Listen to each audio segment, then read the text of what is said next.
guys, and welcome back to the classroom. I am Holly with Transform Fitness, if you did not already know that.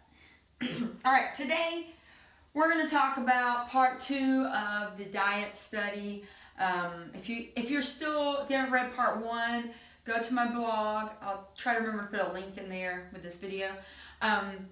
Basically, this is one of the biggest research studies done recently, and it's comparing all of the diets: keto, intermittent fasting, very low calorie diets to just slight calorie deficits, comparing everything. And I'll give you a quick recap of it in just a couple sentences, and that is, over the long term, all of the diets work about the same, but nothing is really superior to just a slight calorie deficit.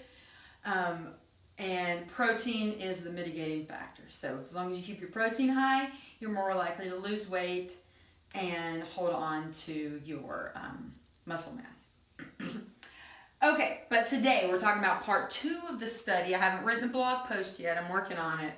But it's pretty exciting stuff, so I wanted to go ahead and get you in the classroom and talk about it. So I put some numbers and some things up here. I'm going to explain them, and I'm going to explain how important they are. Okay? First off, I wrote down calories in, calories out. So for a long time, and still, people still sometimes think this is as simple as calories in, calories out. You want to eat less than you are the energy you're expending. Although that is true, you do have to have a calorie deficit, and that matters. I'm not debating that. It is extremely important that your calorie deficit is there if you want to lose weight. But what we are learning more and more in research, and this is still in its infancy, but the research is showing that it isn't just about the math, that our bodies have a tendency to want to adapt. So let me give you a quick version here. So we want to stay in a very homeostatic place. That means through our adult lives, our bodies want to maintain the same weight. They want to stay about the same. So whenever we go into a calorie deficit and we're like, I want to lose some weight, our bodies will adapt to that and try to find a way to make us stay the same. It's all about survival for our bodies. So so we have to figure out a way to trick our bodies, trick our adaptive processes, our metabolic processes, I should say, and make them work in our favor over the long term. You guys are probably all familiar that with diets, you can lose weight for the short term. Any diet works. Well, almost any diet works for the short term. You can lose weight, but once your body starts to catch up and realize, I don't like where this is going, then you're in trouble. Then you have the point where your body is going to rework your metabolism and try to get you back to your baseline. That's why a lot of people, they might lose a bunch of weight, but then they have a hard time losing you might hear that last 10, 20 pounds. Well, by then your body's adapted. It's adapted its metabolic processes. So today we're going to talk about ways that we can beat that system, okay? So first thing I want you to understand are some of these terms. All of these things, these 4 things, are what the major proponents of your total daily energy expenditure. So basically, how many calories you burn each day can be found in these 4 categories. Okay, so let me break them down for you. So the first one, BMR, sometimes also referred to RMR. It's your basal metabolic rate or resting metabolic rate. So what that means is, if you were to do nothing, if you were in a hospital bed and just laid there all the time, that's the number of calories you burn. This can be increased to burn more calories daily by adding muscle. So that's why a lot of times the higher protein diets usually help you to maintain that muscle, and resistance training or strength training. So you can see that's the bulk of your calorie burn daily. 60 to 70% is just by what it requires to function and to be alive. So that's your biggest thing. Thermic effect of food is what you burn from the foods you eat from digesting them. Fat is the lowest on the totem pole. It's easy to digest. It doesn't take very much effort for your body. The metabolic processes don't require a lot of a lot of work themselves to burn the calories.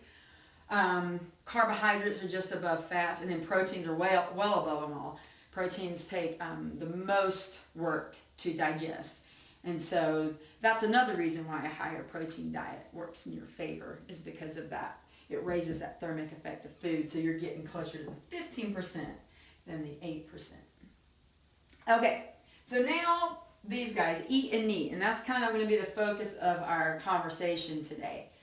So EAT stands for your exercise adaptive thermogenesis. Say what? Okay, so what that basically means is what you burn from exercise. So if you go to the gym, you put your 30 minutes in, you put your hour in, whatever, 2 hours, whatever you do, that is your daily expenditure from that. And folks, bad news for you, but this is the least effective for calorie burn of everything. Now don't get it twisted here. You need to exercise. Exercise is important for weight loss. It's important for your health. It's important for your being pain-free as you age. It's important in so many ways. So we're not saying that exercise is not important.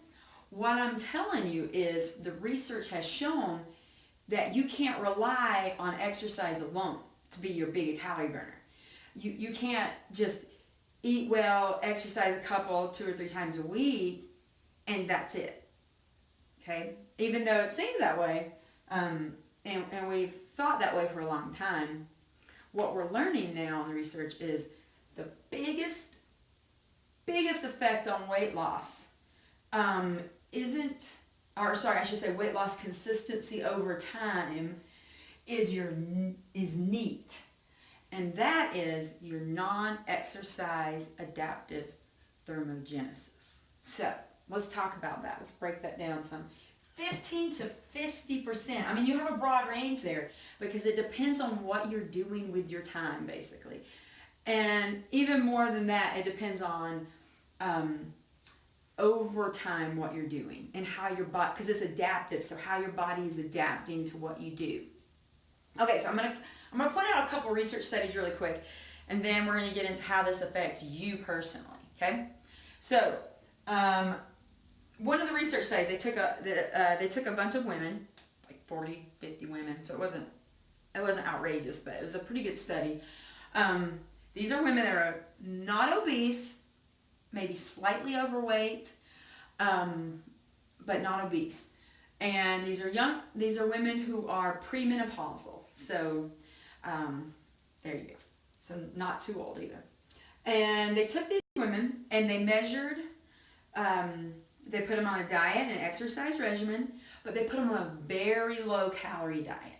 So like 1,000 calories or less. So super low energy restriction. And they can only exercise very low intensity once or twice a week. And then they had a group. So then they had a separate group that was on the very low diet but wasn't allowed to exercise. And so what they wanted to see is what happened with weight gain and weight loss and what happened to their NEAT measurements. So NEAT is, let me back up for a second before I tell you the results of that study. So NEAT is determined by everything you do that's not, so what else you're doing during the day, the other movement, like me, moving my hands right now, talking to you, doing laundry, doing dishes, going for a walk, picking up your kids. So everything else you're doing, even fidgeting with your hands. So that's your NEAT. And what they found with these women is that the ones who exercised were able to maintain higher NEAT levels than the other women, the women who were not allowed to exercise. So even though we're talking about their exercising calorie burnage, This may stay high too. So, and one of the reasons we're finding this is because it's just natural body. So your body wants to get back to its what we call the homeostatic version of itself. So it wants to keep everything the same. It wants to keep your weight the same. So when you reduce your calories a lot, even if it's not as significant as like 800, 900 calories a day, which is a very low. Even if it's not even that drastic, when your body senses that lowering of calories, I mean, you guys can feel it most of the time. You're low energy, you kind of feel yucky. But your body makes up for it by lowering the NEAT. Okay? So you're going to naturally, and you probably won't even notice this sometimes, but you're going to move a little bit less. You're going to want to sit a little bit more, fidget a little bit less. So everything, maybe let those dishes sit in the sink a little bit longer. So everything kind of slows down, and that's your body telling you, your brain, or your brain telling your body, I should say, sorry about that, that we got to slow down. We're losing too many calories. This isn't good for survival. So it slows down your NEAT processes. All right, so I'm going to wrap this up really quick because I don't want this video to be too long because it's actually fairly a simple concept if you think about it.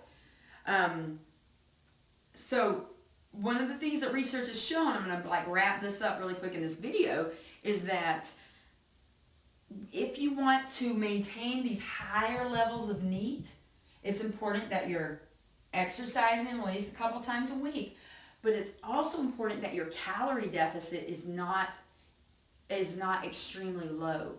So people who yo-yo diet, they diet, they gain, they diet, they gain, they diet, they gain, or even people who diet and they're significantly changing like how many carbs, how many fats they have, like ketogenic or high carb or whatever. When you're doing that significantly for a long period of time, what happens is your body adjusts and your NEAT goes down, and that takes years to resolve. Okay? Think about that. That takes sometimes years to get the NEAT levels back up, because your body, even though you might start moving more, your body still has to adapt to that and start and get those metabolic processes moving a little bit faster. So, simple way to do this. Okay, here's your two things to do. Okay? So what I want you to do is make sure you have a small calorie deficit.